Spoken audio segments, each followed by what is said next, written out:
안녕하세요. 라디오처럼 듣는 세계적인 운동 정보입니다. 수만 편의 논문을 AI와 분석하고 대신 읽어드립니다. 이제 매일 운동하면서 편하게 듣기만 하세요.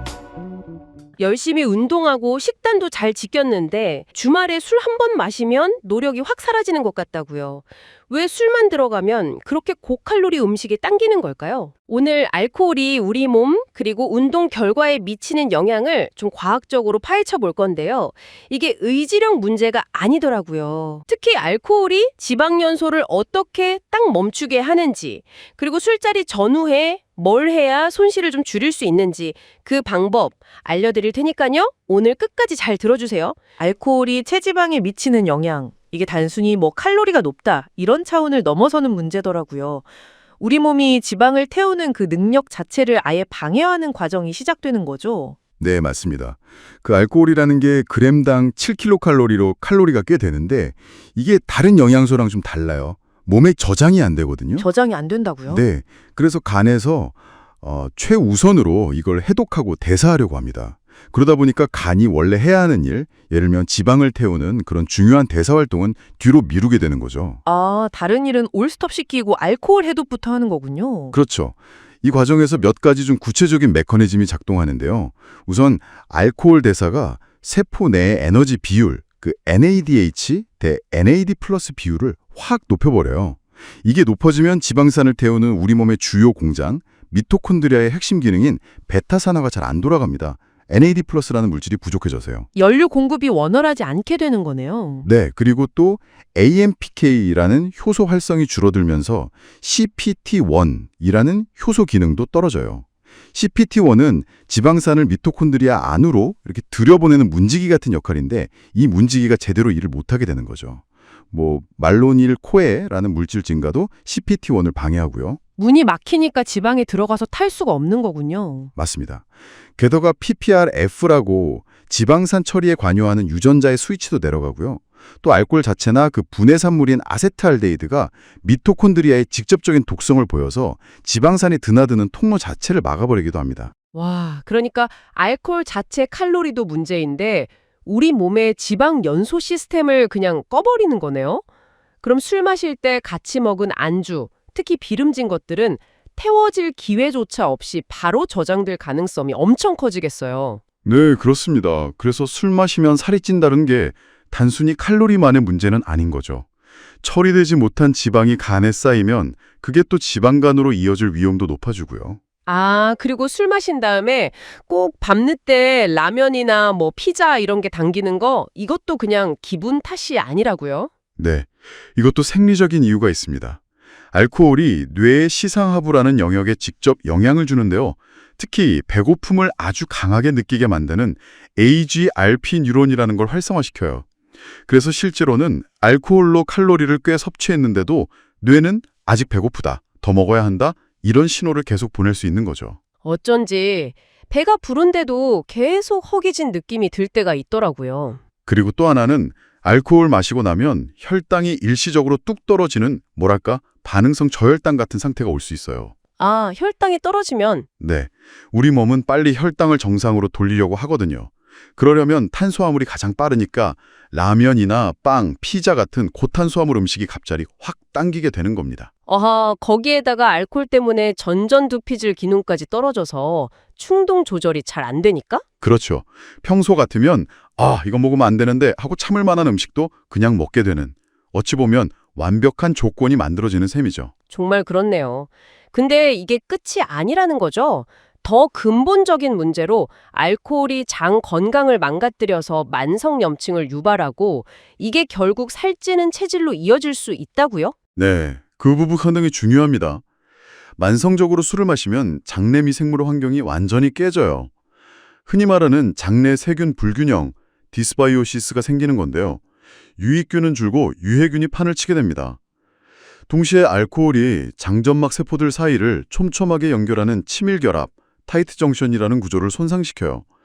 그럼 장벽이 느슨해지고 구멍이 뚫린 것처럼 되는 새는 장, 리키거 상태가 될 수 있습니다. 장벽이 약해지면 어떤 문제가 생기나요? 그 틈으로 원래는 장 안에만 있어야 할 세균의 독소, 예를 들면 LPS 같은 내독소가 혈액 속으로 새어들어가는 거죠. 우리 몸의 면역 시스템은 이걸 외부 침입으로 인식해서 염증 반응을 일으킵니다. TNF-알파나 IL-6 같은 염증성 사이토카인이 막 분비되는데 이게 만성적으로 지속되면 전신에 걸쳐서 낮은 수준의 염증 상태가 계속 유지되는 거예요. 아, 그 만성염증이 문제군요. 네, 바로 이 만성염증이 인슐린 저항성을 유발하는 아주 핵심적인 요인 중 하나입니다. 인슐린 저항성이 생기면 우리 몸은 에너지를 포도당 형태로 잘 활용하지 못하고 대신 지방으로 저장하려는 경향이 아주 강해져요. 결국 몸 전체가 지방 저장 모드로 바뀌는 거네요.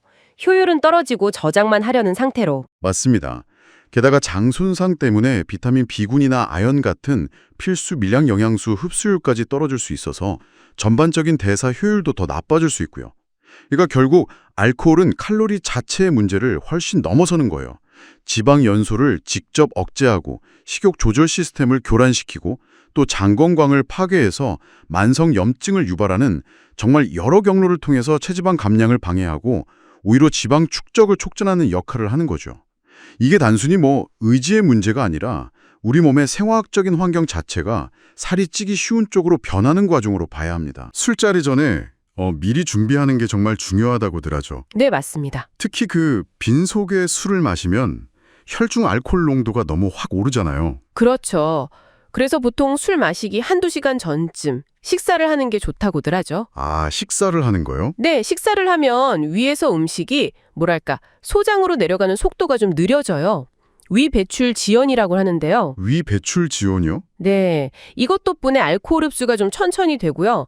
더 중요한 건 그 위랑 간에서 초회 통과 대사라는 걸 거치거든요. 초회 통과 대사? 네, 알코올이 온몸으로 퍼지기 전에 거기서 일부 분해가 되는 건데 식사를 하면 이게 더 활발해져서 실제로 몸에 흡수되는 알코올 총량이 줄어들어요. 오, 그렇군요. 연구를 보면 그 공복 상태랑 비교했을 때 최고 혈중 알코올 농도를 한 9%에서 많게는 23%까지도 낮출 수 있다고 하더라고요. 와, 23%면 정말 꽤 큰 차이네요. 그럼 어떤 음식을 먹는 게 좋을까요? 특별히 가려야 할 게 있나요? 단백질이나 복합 탄수화물, 또 건강한 지방, 이런 게 균형 잡힌 식사가 좋긴 한데 사실 특정 영양소 비율에 너무 얽매일 필요는 없고요. 아, 그런가요? 네, 일단 충분한 양의 식사를 하는 거, 그 자체가 중요하다고 볼 수 있습니다. 식사만큼이나 또 물 마시는 것도 많이 강조되던데요. 미리 수분 보충을 해두는 게 왜 중요한가요? 아, 알코올이 생각보다 이뇨작용이 꽤 강해요. 아, 맞아요. 화장실 자주 가게 되죠. 좀 더 충분히 마셔두고 술 마시기 한두 시간 전에는 한 500에서 600ml 정도 추가로 더 마셔주면 탈수 예방에 확실히 도움이 됩니다. 오, 500, 600ml요? 네, 특히 땀을 많이 흘린 날이다. 그러면 전해질 음료 같은 것도 좋은 선택지가 될 수 있고요. 아, 전해질 음료도요. 그리고 미리 챙겨 먹으면 좋다는 그런 영양제 이야기도 있잖아요. 비타민 B군이나 밀크시슬 같은 것들이요? 네, 그런 이야기들이 있죠. 이론적으로는 가능성이 있어요. 예를 들어 비타민 B군 같은 경우는 알코올 대사 과정에 필요하고 밀크시슬은 간 보호 효과가 있다고 알려져 있고요. 네. 또 그 NAC라고 N-아세틸시스테인이라고 있는데 이건 간에서 알코올 독성 부산물 처리하는 데 필요한 글루타치온 생성을 돕는다는 원리예요. 아하. 근데 이게 건장한 사람이 가끔 술 마실 때 이런 영양제들이 급성 숙취를 확실히 예방한다. 이런 강력한 임상 증거는 아직은 좀 부족하거나 결과가 좀 엇갈리는 편이에요. 아, 그렇군요. 아직은 좀 더 연구가 필요한 부분이네요. 네, 그렇죠. 이론적인 가능성이랑 실제 효과는 좀 구분해서 생각할 필요가 있습니다. 자, 그럼 이제 본격적으로 술자리 중으로 넘어가 보죠. 여기서 제일 신경 써야 할 건 역시 물 마시는 습관하고 속도 조절이겠죠. 술 한 잔에 물 한 잔, 그 교차 음용이 많이 권장되더라고요. 네, 아주 좋은 습관입니다. 아까 말씀드린 그 알코올의 이뇨작용 때문에 생기는 탈수를 막아주고 혈중 알코올 농도가 급격히 오르는 것도 좀 완화시켜주죠. 아, 그렇군요. 그리고 물을 마시는 행위 자체가 자연스럽게 술 마시는 속도를 늦춰주기도 하고요. 우리 간이 시간당 분해할 수 있는 알코올량이 보통 표준잔으로 한 잔 정도밖에 안 돼요. 생각보다 정말 적네요. 네, 그래서 이 속도를 넘지 않도록 의식적으로 조절하는 게 중요합니다. 안주 선택도 빼놓을 수가 없죠. 술 마실 때 어떤 안주가 좀 도움이 될까요? 아무래도 기름기가 적은 단백질 위주가 좋습니다. 예를 들면 구운 닭고기나 생선, 두부 같은 것들이요. 네네. 과일이나 채소, 견과류도 물론 좋은 선택이고요. 이런 음식들이 알코올 흡수를 좀 더디게 하고 또 필요한 영양소도 보충해주면서 음식을 먹는 행동 자체가 음주 속도를 조절하는 데도 약간 기여를 하죠. 그럼 반대로 좀 피해야 할 안주는 어떤 게 있을까요? 일단 튀김류는 좀 그렇죠. 과도한 지방도 그렇고 최종 당화산물 이것도 좀 부담이 될 수 있고요. 아, 최종 당화산물. 네. 그리고 너무 짜거나 매운 음식. 이건 갈증을 유발해서 오히려 술을 더 마시게 하거나 위를 좀 자극할 수 있어요. 아, 그렇겠네요. 그리고 탄산음료나 주스 같은 단음료, 또 과자료 이런 것도 혈당을 좀 급격하게 올렸다 내렸다 할 수 있어서 가급적 피하는 게 좋습니다. 그렇군요. 그럼 마시는 술 종류에 따라서도 숙취 차이가 좀 있나요? 네, 차이가 있을 수 있습니다. 술을 만들 때 발효나 숙성 과정에서 컨지너라는 부산물이 생기거든요. 컨지너요? 네, 이게 숙취를 좀 악화시키는 요인 중 하나로 알려져 있어요. 일반적으로 보면 보드카나 진처럼 좀 맑은 술 있잖아요. 네. 이런 술이 위스키, 브랜디, 레드와인 같은 색이 좀 진한 술보다 컨지너 함량이 적어서 숙취가 덜한 경향이 있습니다. 아, 맑은 술이 낫군요. 그런 경향이 있죠. 물론 뭐 도스나 첨가당 함량도 중요하고요. 또 레드와인이나 일부 맥주에는 히스타민이 들어있는데 이게 좀 민감한 분들한테는 두통이나 다른 알레르기 비슷한 반응을 일으키기도 합니다. 자, 이제 술자리가 끝나고 집에 돌아왔을 때 마지막 관리가 중요할 것 같은데요. 자기 전에 뭘 좀 챙겨야 할까요? 가장 중요한 건 역시나 수분 보충입니다. 잠들기 전에 물을 한 500ml에서 750ml 정도 충분히 마셔주는 것이 좋습니다. 꽤 많이 마셔야 하네요. 네, 탈수가 좀 심하다 느껴지면 약국에서 파는 그 경구수분 보충 용액이나 전해질 보충제 이런 걸 활용하는 것도 도움이 되고요. 아, 그런 제품들도 있군요. 혹시 속이 좀 허한 느낌이 들 때 가볍게 뭔가 먹는 건 괜찮을까요? 네, 괜찮습니다. 알코올이 혈당을 일시적으로 좀 떨어뜨릴 수 있거든요. 그래서 소화가 잘 되는 가벼운 간식 정도는 도움이 될 수 있어요. 예를 들면 어떤 게 좋을까요? 뭐 바나나 반 개라든지 아니면 통밀 토스트 한 쪽 정도, 그 정도가 좋겠네요. 혈당 안정에도 좋고 빈속의 불편함도 좀 줄여줄 수 있고요. 아, 네네. 다만 밤늦게 너무 기름지거나 자극적인 음식은 소화에 부담을 주니까 그건 피해야 하고요. 그렇죠. 그런데 술 마시면 잠이 잘 온다고 생각하는 분들도 꽤 많잖아요. 실제로는 어떤가요? 아, 그게 좀 오해인데요. 술이 잠드는데 걸리는 시간 자체는 좀 줄여주는 것처럼 느껴질 수 있어요. 네, 그렇죠. 하지만 수면의 전체적인 질은 현저히 떨어뜨립니다. 특히 잠의 후반부에 나타나는 REM 수면, 그러니까 꿈꾸는 단계요. 그리고 서파 수면이라고 부르는 깊은 잠 단계를 아주 심각하게 방해해요. 아, 깊은 잠을 방해하는군요. 네, 바로 이 깊은 잠이 우리 몸이랑 뇌가 회복하는 아주 중요한 시간인데 이걸 방해하니까 다음날 피곤할 수밖에 없죠. 밤에도 자주 깨게 되고요. 그렇군요. 결국 잠드는 걸 돕는 게 아니라 오히려 회복을 방해하는 거네요. 정확합니다.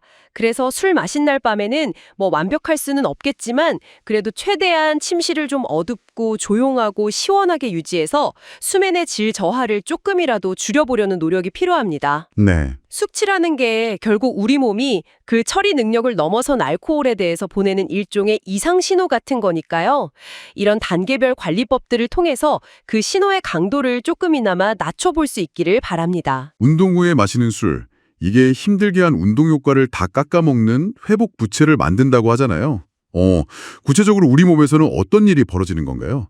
근육 만들어지는 과정부터 뭔가 문제가 생기나요? 네, 그 핵심이 바로 근단백질 합성, 이걸 MPS라고 부르는데 이걸 직접적으로 억제한다는 거예요. 운동하고 나서 술을 마시면 그냥 단백질만 먹었을 때보다 이 합성률이 최대 37%까지 떨어질 수 있습니다. 37%나요? 꽤 많이 떨어지네요. 네, 근육 성장을 조절하는 되게 중요한 스위치가 있는데 mTOR 신호 전달 경로라고 알코올이 이걸 방해하는 거죠.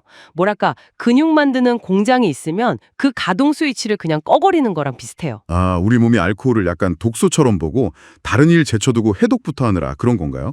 그럼 에너지 저장 같은 건 어떻게 되죠? 네, 맞습니다. 알코올 분해가 최우선 과제가 되니까 근육의 주 에너지원인 글리코겐 있잖아요. 이걸 다시 채우는 과정이 최대 50%까지 느려질 수 있어요. 절반이나요? 네, 그럼 당연히 다음번 훈련 때 쓸 에너지가 부족해지고 더 빨리 지치게 되는 거죠. 듣고 보니 호르몬에도 영향이 크다고 하던데요. 근육 키우는데 중요한 호르몬들이 잘 안 나온다고요? 네, 그것도 큰 문제입니다. 테스토스테론이나 인간 성장 호르몬, HGH 같은 소위 동화작용 호르몬 수치가 낮아져요. 특히 HGH는 주로 밤에 잘 때 많이 나오는데 알코올이 수면을 방해하니까 이게 분비량이 확 줄어요. 최대 70%까지 감소할 수 있다는 연구 결과도 있고요. 70%면 정말 엄청나네요. 네, 반면에 스트레스 호르몬인 코르티솔은 오히려 증가해서 근육이 분해되기 더 쉬운 그런 환경이 만들어지는 거죠. 수면 이야기가 나와서 말인데요. 술 마시면 잠은 드는 것 같아도 깊은 잠은 못 잔다는 얘기 많이 하잖아요. 이게 회복에는 구체적으로 어떤 영향을 주나요? 그게 정말 중요한 포인트인데요. 알코올은 렘 수면이랑 깊은 수면 단계를 줄여버려요. 그러니까 수면의 질 자체가 떨어지는 거죠. 잠을 제대로 못 자면 아까 말씀드린 HGH 분비도 줄고 근육 회복은 더뎌지고 또 다음날 훈련을 위한 에너지 충전도 잘 안 되는 이런 악순환으로 이어지게 됩니다. 게다가 그 알코올 대사 과정 자체가 몸에 염증 반응을 일으키고 산화 스트레스를 높여서 근육통을 더 심하게 만들거나 회복을 더 지연시킬 수도 있어요. 단순히 근육이나 에너지 문제만 있는 게 아니었네요. 또 다른 문제는 없을까요? 예를 들어 영양소 흡수 같은 거요? 네, 그것도 영향이 있습니다. 비타민 B군이나 아연, 마그네슘처럼 에너지 대사, 근육 기능, 회복에 꼭 필요한 영양소들 있잖아요. 이것들의 흡수나 활용을 방해할 수도 있습니다. 근데요, 술이 다 깨고만 다음 날에도 몸에 영향이 남아있는 건가요? 가끔 운동할 때 뭔가 몸이 좀 둔하다 이런 느낌이 들 때가 있거든요. 그거 정말 중요한 지적인데요. 혈중 알코올 농도가 0이 된 후에도요. 신경이랑 근육이 소통하는 거, 이걸 신경근개 기능이라고 하는데 이 기능 저하가 48시간에서 길게는 72시간까지도 지속될 수 있습니다. 72시간이요? 3일이나요. 네, 그래서 지구력, 근력, 순발력뿐만 아니라 반응 시간이나 협응력, 그리고 심지어 눈 감고도 내 팔다리가 어디 있는지 아는 감각, 고유수용성 감각이라고 하죠.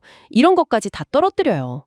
이건 그냥 훈련의 질을 떨어뜨리는 걸 넘어서서 부상 위험을 직접적으로 높이는 요인이 됩니다. 특히 어떤 종류의 운동 능력에 더 안 좋은 영향이 있을까요? 섭취하는 경우에는요.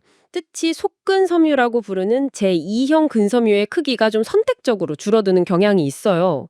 이 근섬유가 폭발적인 힘이나 스피드를 내는데 중요하기 때문에 파워나 순발력에 중요한 운동을 하시는 분들께는 더 치명적일 수 있는 거죠. 와, 정말 다방면으로 영향을 미치네요. 그럼 운동하는 사람들이 술을 마실 때 정말 피해야 하는 최악의 타이밍은 언제일까요? 가장 피해야 할 때는 바로 격렬한 운동 직후입니다. 몸이 막 회복 모드로 들어가려고 하는 그 결정적인 시점이거든요.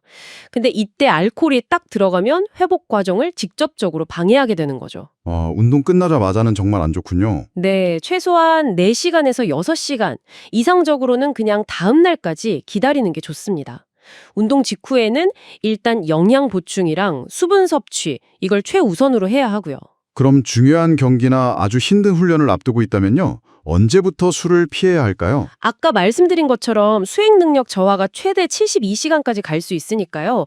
중요한 일정 최소 48시간, 그러니까 이틀 전, 길게는 72시간, 사흘 전부터는 금주하는 것이 바람직합니다. 그렇군요. 혹시 만약에 어쩔 수 없이 마셔야 하는 상황이라면 그나마 손실을 좀 줄일 수 있는 방법 같은 건 없을까요? 뭐 시기라든지 방법이라든지. 글쎄요, 가장 이상적인 시점을 굳이 꼽자면 힘든 훈련 주기에서 가장 멀리 떨어진 완전한 휴식일이겠죠. 그래야 알코올 대사도 하고 회복도 할 충분한 시간을 벌 수 있으니까요. 그리고 다음 주요 훈련 세션 전까지는 최소 24시간에서 48시간 정도 금주 및 회복 기간, 뭐랄까 완충지대 같은 걸 두는 것이 좋습니다. 물론 기본 전제는 섭취량 자체를 최소화하는 거고요. 숙취가 좀 있는 상태에서 운동하는 건 어떤가요? 가끔 땀으로 술 빠낸다는 생각으로 하기도 하던데요. 그건 정말 강력하게 피하셔야 합니다. 일단 탈수 위험이 높고요. 이미 운동 능력이나 협응력이 떨어져 있는 상태라 부상 위험도 훨씬 커집니다. 심혈관계에도 부담이 가고 결국 회복은 더 지연될 뿐이에요. 정 움직이고 싶다면 아주 가벼운 활동 정도는 가능할 수도 있겠지만 그것보다는 휴식, 수분 공급, 영양 보충이 훨씬 중요합니다. 물론 사람마다 알코올에 반응하는 정도는 다 다르긴 해요. 유전적인 거나 내성 같은 거에 따라서요.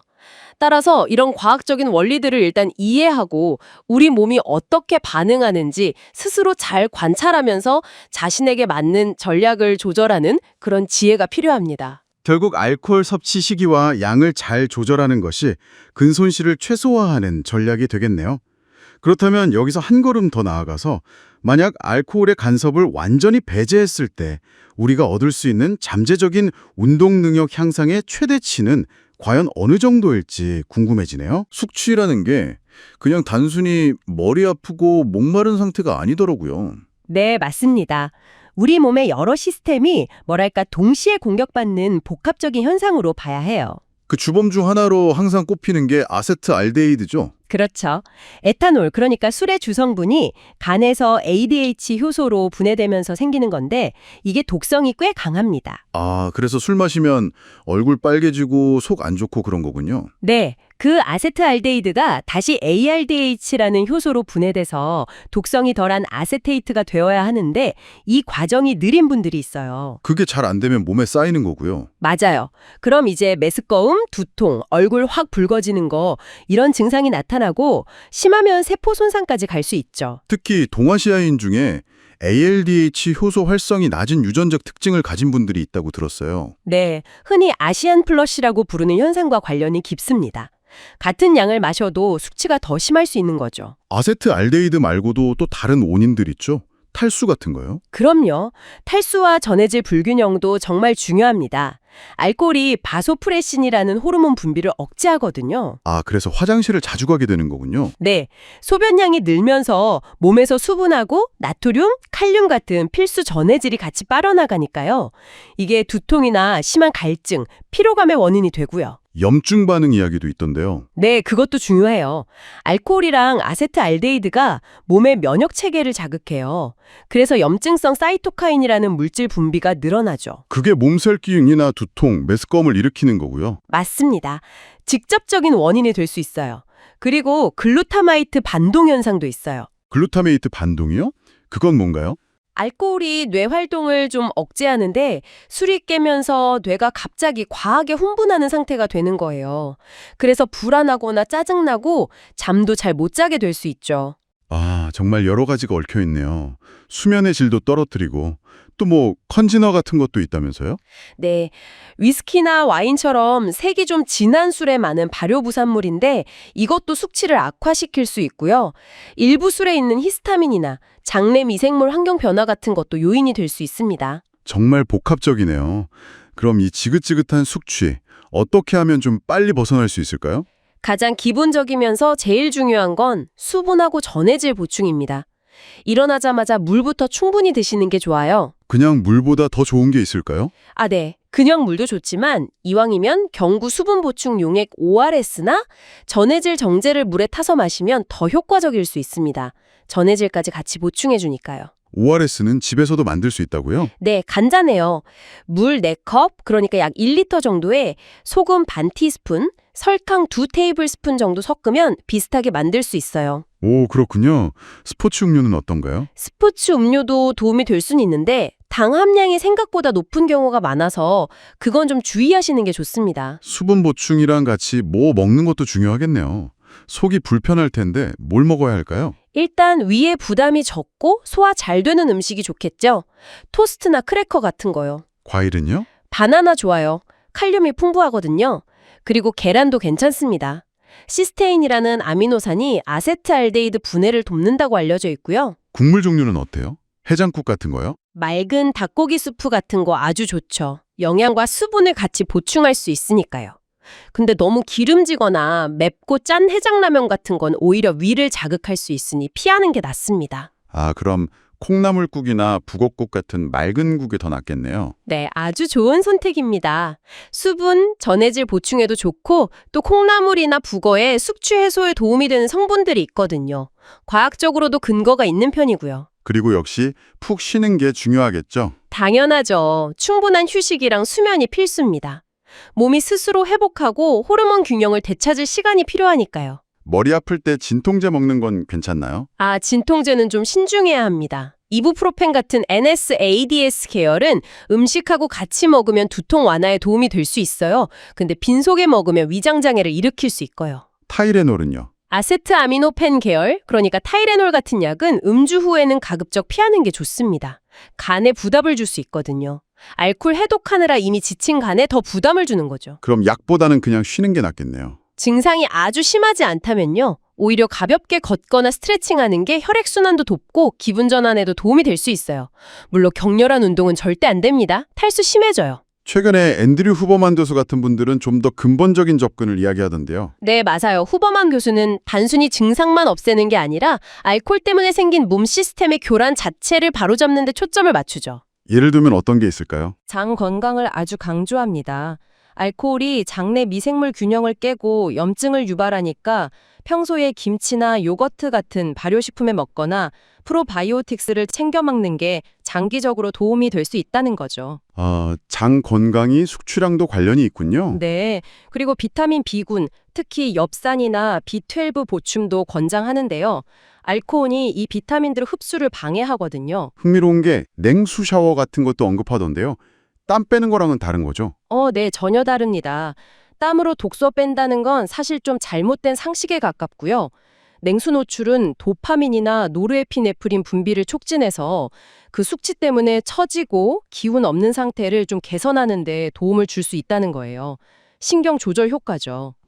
그렇군요. 그럼 잘못된 상식들 좀 더 짚어볼까요? 해장술, 이거 정말 효과 없죠? 네, 절대 효과 없습니다. 그냥 일시적으로 금단 증상을 못 느끼게 하는 것뿐이에요. 실제로는 간에 더 무리를 주고 탈수도 심해지고 숙취만 더 길어지게 만듭니다. 알코올 의존성 위험도 높아지고요. 아주 안 좋은 습관이죠. 사우나 가서 땀 빼는 건요? 그것도 위험해요. 오히려 탈수를 악화시키고 심장에 부담을 줄 수 있습니다.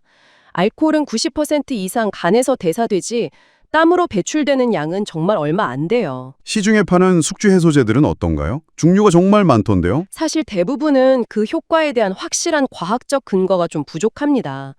효과를 봤다고 느끼는 경우도 위약 효과의 가능성을 배제할 수 없고요. 정맥 주사 맞는 것도 있던데 그건 확실히 효과가 있나요? 그것도 글쎄요. 경구 수분 보충, 그러니까 물 마시는 것보다 뚜렷하게 더 효과가 좋다는 증거는 아직 제한적이에요. 비용도 훨씬 비싸고요. N아세틸시스테인이나 밀크시슬 같은 영양제는요? 그런 성분들이 간 보호에 도움이 될 수는 있지만 숙취 자체를 직접적으로 없애주는 효과에 대해서는 아직 좀 논란이 있습니다. 확실히 숙취에는 딱 떨어지는 해결책이 없는 모양이네요. 근데 나이 들면 숙취가 더 심해진다는데 이건 진짠가요? 어느 정도는 맞는 말입니다. 나이가 들면서 몸의 수분량이 좀 줄어들고 간의 알코올 대사 능력도 떨어질 수 있거든요. 또 다른 건강 문제나 복용 중인 약물 영향도 있을 수 있고요. 여러 요인이 복합적으로 작용하는 거죠. 마지막으로 킨들링 효과라는 것도 있다고요? 네, 이것도 알아두시면 좋은데요.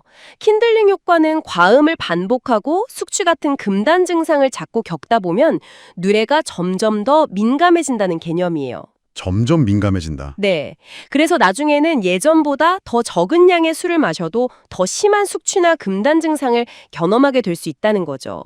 특히 습관적으로 과음하는 분들은 정말 주의해야 할 부분입니다. 운동 후에 근육 회복시키려면 그 근당백질 합성, MPS라고 하죠.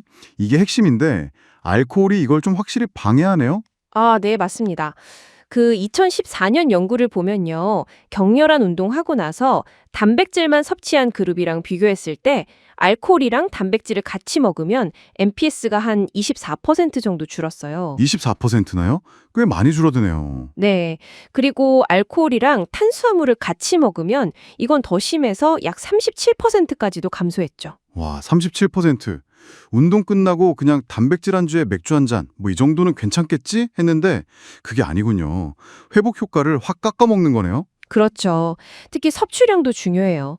체중 킬로그램당 1.5g 이상. 이 정도 마시면 MPS가 최대 37%까지 감소할 수 있거든요. 킬로그램당 1.5g? 생각보다 기준이 낮네요. 세포 수준에서 보면요. mTOR 싱어 경로라고 이게 근육 성장에 되게 중요한 스위치 같은 건데 알코올이 이걸 방해하는 게 큰 원인입니다. 아, 그 스위치를 억제한다고요? 네. 알코올이 이걸 억제하니까 인슐린 같은 성장 신호가 와도 근육 세포가 제대로 반응을 못하는 거죠. 뭐랄까, 둔감해진다고 할까요? 구체적으로는 그 mTOSC1이라는 효소 활성이 줄면서 단백질 합성 자체가 느려져요. 이게 얼마나 오래 가나요? 이 영향이 운동하고 한 30분 뒤부터 나타나서 길게는 12시간 이상 지속될 수도 있어요. 꽤 오래 가네요. 근데 아까 세포의 에너지 공장 이야기도 나왔는데 미토콘드리아 기능도 떨어뜨린다고요? 네, 맞습니다. 알코올이 그 미토콘드리아 생성이나 기능을 조절하는데 아주 중요한 PGC1 알파라는 유전자 발현을 좀 감소시켜요. PGC1알파요? 네, 이게 줄어들면 미토콘드리아가 제 기능을 못하고 또 세포 손상을 일으키는 산화 스트레스는 늘어나게 되죠. 아, 악순환이네요. 그렇죠. 특히 만성적으로 술을 마시면 미토콘드리아 자체가 손상되거나 그 안에 있는 유전 정보, mtDNA라고 하는데 이것까지 망가질 수 있어요. 그리고 알코올 분해산물인 아세트알데하이드, 이건 직접적으로 미토콘드리아 기능을 그냥 손상시킵니다. 결국 근육세포가 에너지도 잘 못 만들고 회복도 더뎌지고 그렇군요. 이게 근육뿐만 아니라 호르몬에도 영향을 준다는 게 또 흥미로운데요. 근육 만드는 테스토스테론은 줄이고 오히려 근육 분해하는 코르티솔은 늘린다고요? 네, 그렇습니다. 저항 운동하고 나서 알코올을 좀 많이 마시면 코르티솔 수치는 올라가고 테스토스테론 대 코르티솔 비율, 이걸 TC 비율이라고 부르는데 이게 낮아진다는 연구들이 있어요. TC 비율이 낮아진다. 그게 구체적으로 어떤 의미인가요? 그 비율이 낮아진다는 건 우리 몸이 근육을 합성하는 환경보다는 분해하는 환경에 더 가까워진다는 뜻이에요. 그러니까 장기적으로 근성장에 상당히 불리해지는 거죠. 알코올 자체가 뇌에서부터 시작되는 그 호르몬 조절 시스템, 시상하부, 뇌하수체, 성선축이라고 부르는데 이 HPG 축을 교란시켜요. 그래서 테스토스테론 합성을 방해하게 되고요. 아, 뇌부터 영향을 주는군요. 네, 만성적으로 마시면 이런 호르몬 불균형이 더 심각해질 수 있고 또 간 기능이 떨어지면 상대적으로 에스트로겐 수치가 좀 높아질 수 있는데 이것도 테스토스테론 생산을 더 억제하는 요인이 될 수 있습니다. 흔히들 술 마시면 잠 잘 온다고 생각하잖아요. 이것도 사실 좀 오해라고요. 네, 그게 잠드는데 걸리는 시간 자체는 좀 줄일 수 있어요. 근데 수면의 전체적인 질은 정말 크게 떨어집니다. 질이 떨어진다. 특히 그 렘 수면이라고 있죠. 기억력이나 감정 조절에 되게 중요한 단계인데 이 렘 수면 시간을 눈에 띄게 줄여버려요. 아, 렘 수면을요? 네. 그리고 깊은 잠, 섭파 수면이라고 하는 것도 초반에는 잠깐 늘어나는 것 같지만 시간이 지날수록 수면이 얕아지고 자주 깨게 만들죠. 결국 잠은 잤는데 잔 것 같지 않은 그런 상태가 되는 거군요. 다음 날 피곤하고 집중도 안 되고. 맞습니다. 근데 더 큰 문제는요. 근육 회복이란 성장에 정말 필수적인 성장 호르몬 분비가 알코올 때문에 확 줄어든다는 거예요.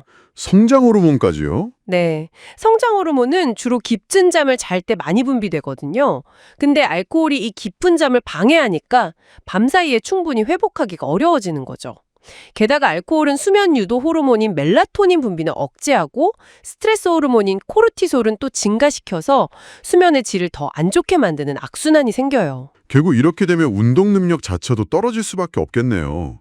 알코올이 중추신경계를 억제하니까요. 그렇죠.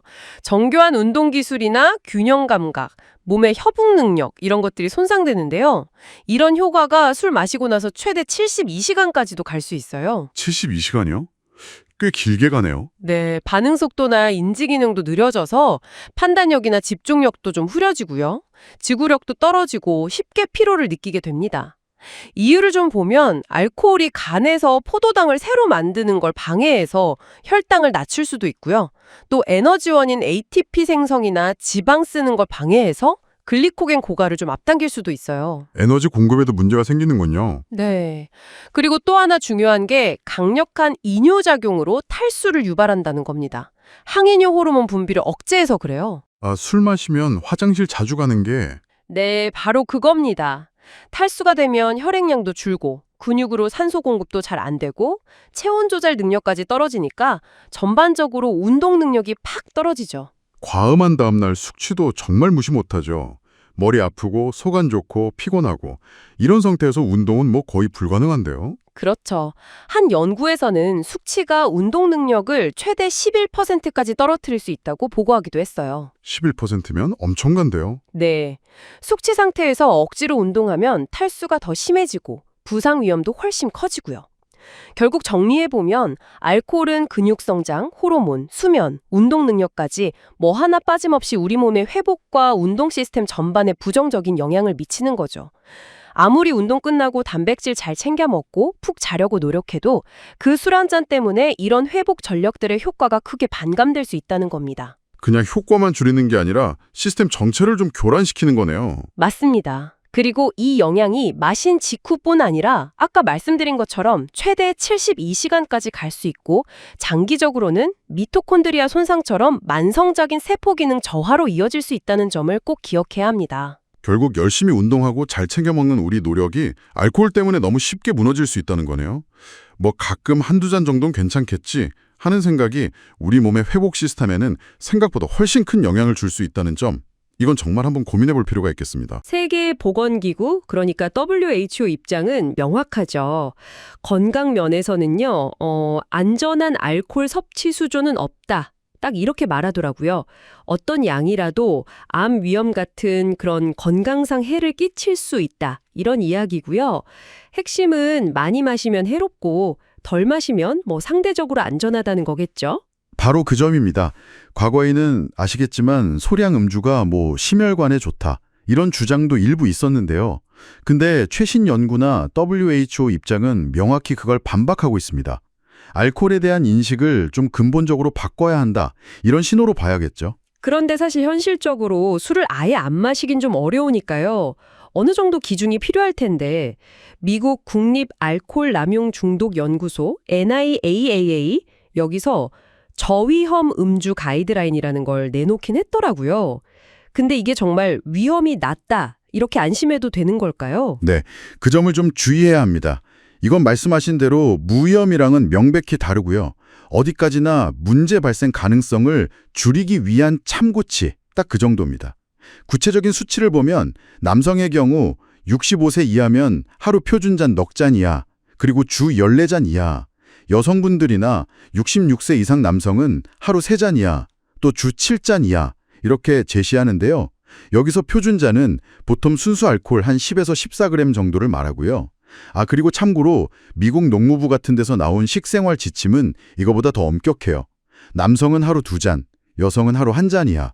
그러면서 덜 마시는 게 더 좋다, 이건 아주 강조하죠. 소위 저위험 지침이라는 걸 지켜도 약 2% 정도는 알코올 관련 장애를 겪을 수 있다니 결국 절대적인 안전선은 아닌 거네요. 특히 임신 중이거나 계획 중인 분들, 특정 질환이 있거나 약 드시는 분들은 당연히 절대 마시면 안 되는 거고요. 그렇습니다. 그리고 또 하나 생각할 점은 운동 목표가 아주 높은 분들인데요. 이런 분들은 아주 적은 양의 알코올이라도 그게 근육 단백질 합성을 방해하거나 호르몬 불균형, 또 수면의 질 저하 같은 걸 일으킬 수 있거든요.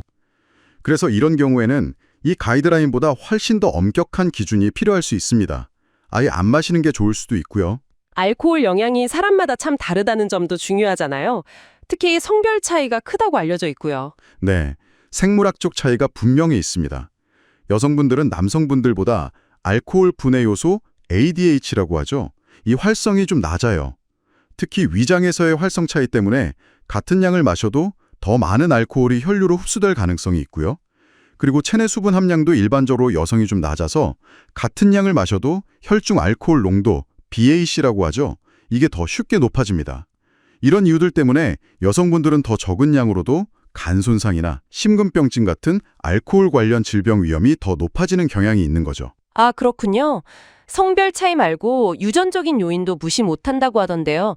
알코올 사용장애, AUD라고 부르는 그 위험의 상당 부분, 한 40에서 60% 정도가 유전적인 거랑 관련이 있다고요. 네, 맞습니다. 알코올 대사 과정에 관여하는 유전자들, 대표적으로 ADH1B나 ALDH2 같은 유전자의 변이가 영향을 줍니다. 여기서 좀 흥미로운 점은 ALDH2 유전자의 변이가 있는 경우 있잖아요. 소량만 마셔도 얼굴 확 붉어지고 메스껍고 이런 불쾌한 반응, 그 아시안 플러시라고 부르는 거요. 이게 나타나는데 이 불편함 때문에 오히려 술을 좀 피하게 돼서 결과적으로 AUD 위험은 낮아지는, 어떻게 보면 보호 요인처럼 작용하기도 한다는 겁니다. 하지만 유전이 전부는 아니에요. 스트레스나 트라우마 경험, 아니면 사회적인 환경 같은 이런 환경적 요인하고 복잡하게 상호작용하면서 실제 발병 여부가 결정되는 거죠. 그렇다면 우리가 좀 경계해야 할 문제적 음주 수준, 그러니까 알코올 사용 장애 AUD는 어떻게 알아볼 수 있을까요? 이게 단순히 의지의 문제가 아니라 만성적인 뇌질환으로 봐야 한다고 하죠. 정신질환 진단 기준인 DSM-5에도 명확한 기준이 있고요. 맞습니다. 그 DSM-5 기준은 크게 4가지 영역의 문제로 나눠볼 수 있어요. 첫째는 조절 실패. 그러니까 딱 한 잔만 해야지 했는데 결국 과음하게 되거나 아니면 술 마시는 양이나 횟수를 줄이려고 했는데 실패하는 경우. 둘째는 술에 대한 집착인데요. 술 마시는데 많은 시간을 쓰거나 술 마시고 싶다 이런 갈망을 강하게 느끼는 거죠. 셋째는 사회적 기능 손상입니다. 술 때문에 직장이나 가정에서 제 역할을 못하거나 대인관계에 문제가 생겨도 계속 마시는 거. 넷째는 좀 위험한 사용하고 약내적 증상인데요. 건강이 나빠지는 걸 알면서도 혹은 위험한 상황인 걸 알면서도 마시고 점점 마시는 양이 느는 내성이나 술을 딱 끊었을 때 손떨림 같은 금단 증상이 나타나는 걸 포함합니다. 지난 1년 동안 이런 기준 중에 2가지 이상 해당된다면 AUD를 좀 의심해 볼 수 있습니다. 아, 그 공식 진단 기준 말고도 스스로 좀 점검해 볼 만한 그런 경고 신호 같은 것도 있겠네요. 예를 들어서 예전이랑 같은 효과를 내려면 마시는 술량이 점점 는다거나 아니면 혼자 숨어서 마신다거나 술 때문에 약속 어기고 책임을 다 못한다거나 또 술을 끊으려고 했는데 자꾸 실패한다거나 흔히 말하는 필름 끊기는 블랙아웃이 잦아진다거나 어떤 특정 감정을 다스리려고 술에 의존하는 경향, 이런 것들이요. 네, 맞아요. 이런 기준이나 신호들을 아는 것이 우리 자신의 음주 습관을 좀 객관적으로 돌아보고 문제가 될 수 있는 수준과의 경계를 인식하는 데 중요합니다. 만약에 스스로 좀 해당된다고 느끼거나 아니면 주변 사람들이 걱정을 한다면 이건 전문가의 도움이 필요한 의학적인 상태일 수 있다는 점, 그걸 인지하고 도움을 찾는 게 필요합니다. 결국에는 아무리 저위험이라고 제시된 음주량이라 해도 모든 사람에게 안전한 기준은 아니다 이거네요.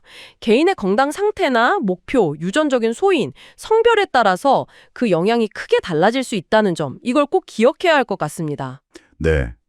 사회적으로 어느 정도는 용인되는 그런 음주 문화하고 의학적인 권고 사이에는 분명히 차이가 있습니다. 이 속에서 우리 각자의 건강을 위해서 최선의 선택은 과연 무엇일지 스스로의 기준을 좀 진지하게 고민해 볼 필요가 있겠습니다. 여기까지 라디오처럼 듣는 세계적인 운동 정보였습니다. 이 영상이 좋으셨다면 구독과 좋아요 부탁드릴게요. 감사합니다.